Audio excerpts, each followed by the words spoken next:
찬송가 193장 예수 십자가의 흘린 피로써 찬양하도록 하겠습니다.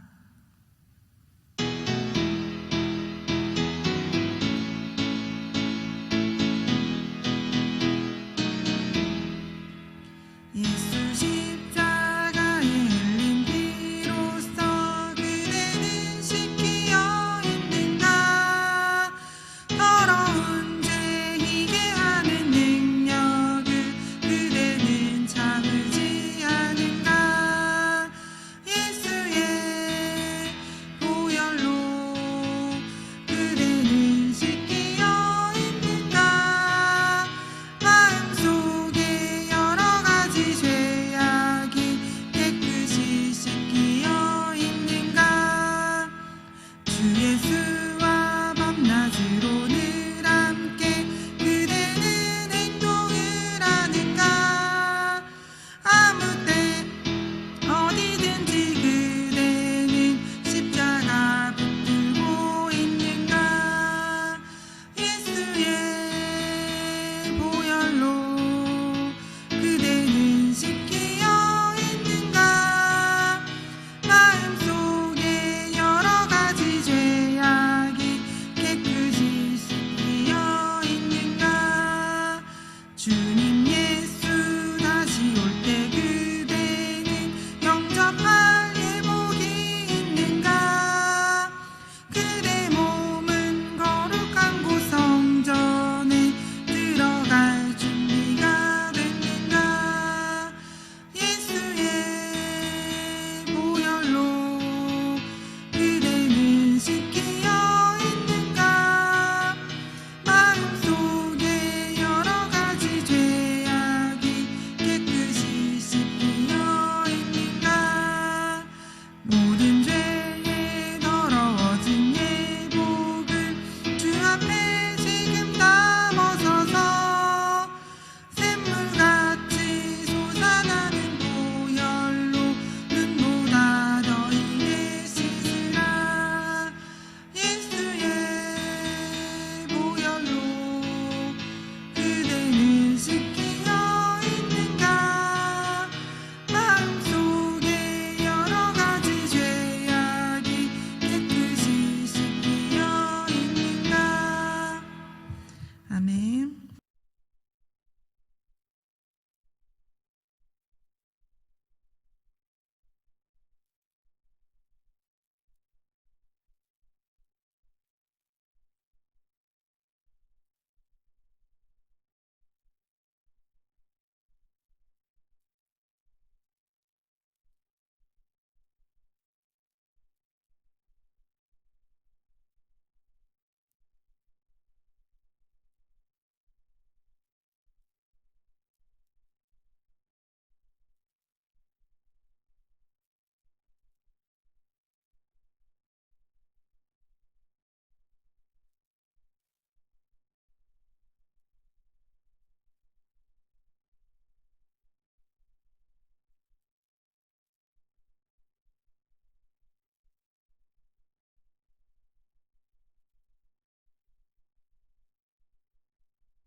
하나님은 우리 모두를 있는 모습 그대로 사랑하시는 사랑의 하나님이십니다. 그렇지만 우리가 있는 모습 그대로 머물고 있기만을 원하지는 않습니다.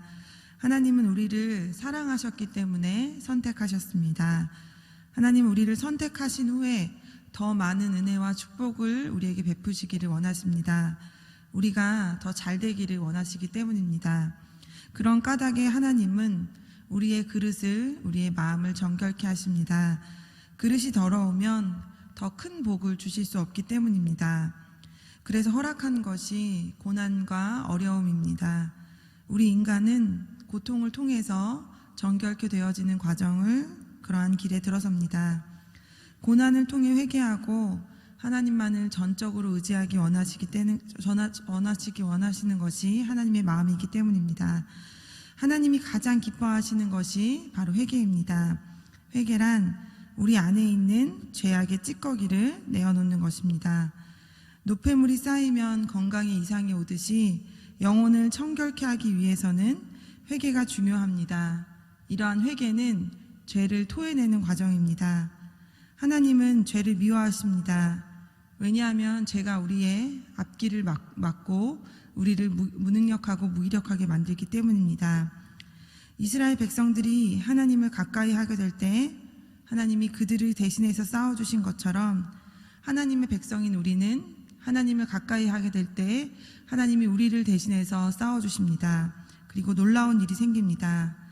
죄를 회개할 때 참된 안식의 길로 가게 됩니다. 회개는 우리의 영혼을 죽이려는 원수로부터 우리를 보호하며 다시 하나님의 길로 돌아갈 수 있게 만들어줍니다. 우리에게 생명을 주러 오신 예수님의 순종의 태도를 배워갈 수 있는 것입니다. 오늘 본문에서도 죄악을 주님께 아뢰고 사함을 받은 자의 모습이 나오는데 우리 5절의 말씀을 한번 읽어보도록 하겠습니다. 우리 5절입니다.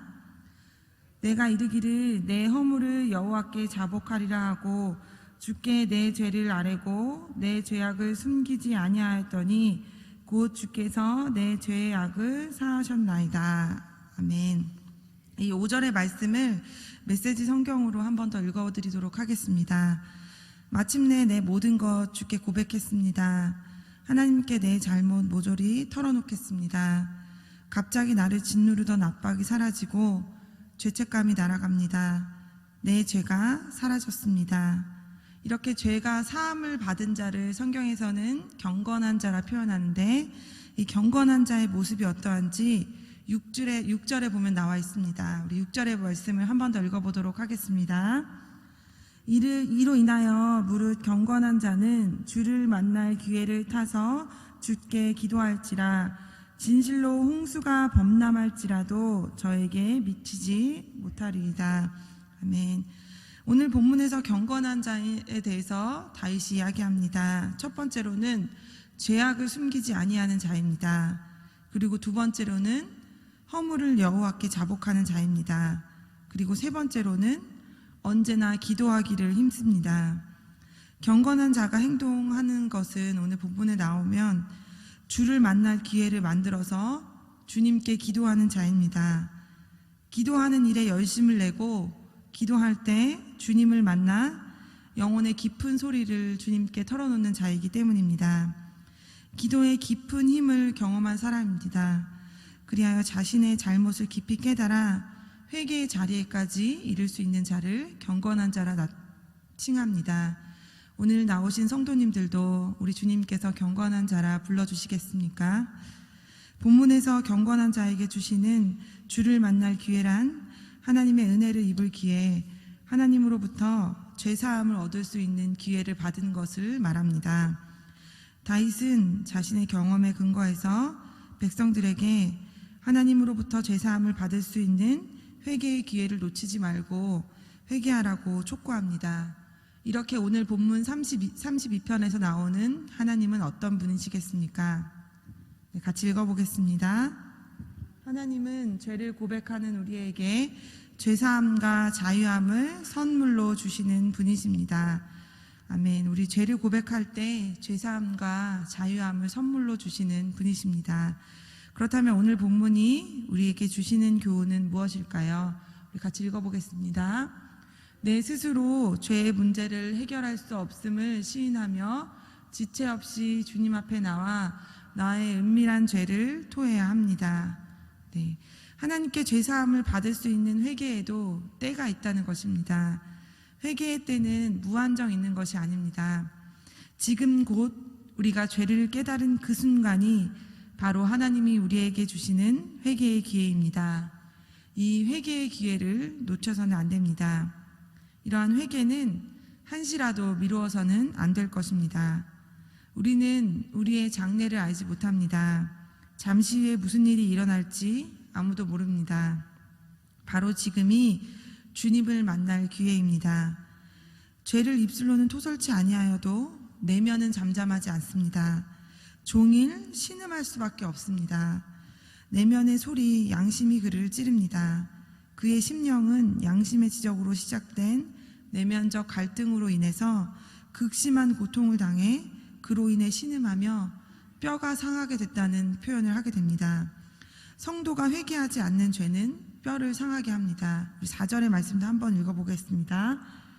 주의 손이 주야로 나를 누르시오니 내 진액이 화하여 여름 가물에 마름같이 되었나이다. 성도의 회개하지 않은 죄는 그의 심령을 곰핍하게 합니다. 죄를 지어도 양심에 아무 걸림이 없는 화인맞은 양심은 거듭나지 못한 자의 모습입니다. 하나님의 성령을 통해 성도의 양심과 만납니다. 죄를 토설치 않으면 양심의 찌름으로 인해 그 심령이 공고하여질 수밖에 없기 때문입니다. 죄가 그대로 있는데 심령이 평안한 사람은 주님의 말씀으로 거듭난 사람이 아닙니다. 정상적인 양심은 죄가 있으면 죄를 자백하고 회개할 때까지 그 사람을 계속 찔러댑니다. 결국 하나님의 은혜로 마음의 기쁨을 누리고 이러한 죄의 문제도 해결받습니다. 하나님의 이러한 징계는 쓰지만 영혼에는 귀한 보약이 됩니다. 하나님의 징계로 인해 고통을 견디지 못하고 하나님께 죄를 자복하고 그로 인해 영혼이 나음을 얻게 되기 때문입니다. 징계가 너무 고통스럽고 숨쉬기 어렵고 뼈를 누르는 것 같은 아픔이 있지만 우리 영혼에는 건강한 보약이 됩니다. 우리의 영혼의 체질을 건강하게 변화시키기 때문입니다. 우리 마지막으로 우리 10절의 말씀을 같이 읽어보도록 하겠습니다. 악인에게는 많은 슬픔이 있으나 여호와를 신뢰하는 자에게는 인자하심이 두루리이다. 아멘. 우리 이것을 메시지 성경으로 한번 제가 더 읽어보도록 하겠습니다. 하나님을 인정하는 사람은 인생의 구비구비마다 주님의 사랑을 깨닫는다. 하나님을 인정하는 사람은 인생의 구비구비마다 하나님의 사랑을 깨닫게 됩니다. 오늘 주님의 전에 나오셔서 기도하실 때 정직하게 있는 모습 그대로 주님 앞에 내려놓는 복된 시간, 복된 은혜가 있기를 소망합니다. 그리하여서 우리의 좁아진 시야가 세상 가운데 있었던 우리의 마음이 하나님께 함께하는 모든 문제들을 바라보는 믿음을 가질 수 있기를 이 시간 소망합니다. 기도하겠습니다. 주님을 만날 기회를 열심히 찾아서 주님께 기도하는 이 아침에 주님 저희를 만나주시고 하나님 앞에 정직한 기도를 드릴 수 있도록 도와주시기를 원합니다. 우리 주님이신 예수님의 이름으로 기도합니다. 아멘.